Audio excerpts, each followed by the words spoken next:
ছেলেরই ঘুড়ির পরে এই শিক্ষা হলো এত দূরে।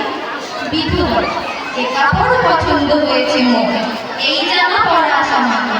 শুনি মধু আলো রেগে ঘর ছেড়ে দ্রুত বেগে গেল রায় বাবু দিদার। সেথা মেলা লোকজন, রায় বাবু ব্যস্ত বড়, দালান সাজাতে গেছে রাত। মধু যাবে এক কোণে, দাঁড়াইল ম্লান মুখ, চোখে তার পড়িল হঠাৎ। কাছে ডাকে স্নেহ ভরে কহেন করুণ স্বরে, কিরে মধু হয়েছে কি তোরে যে শুকনো দেখে? শুনি মধু উঠিল কাঁদিয়া, কহিল আমার তরে বাবা আনিয়াছে ঘরে শুধু এক ছিটের কাপ।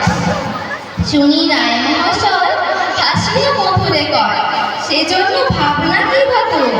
ছেলেরে ডাকিয়া চুপি কহিলেন ওরে গুপি, তোরে জামা দিয়ে দিই মধুকে।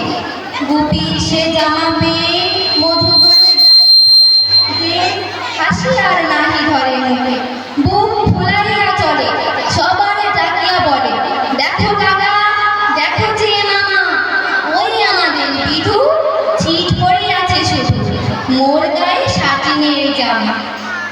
মা শুনি কহে নাসি, লাজে অশ্রু জলে ভাসি, কপালে করিয়া করঘা, হই দুঃখী হই দিন কাহারও রাখি না দিন, কারো কাছে পাতি নাই হাত।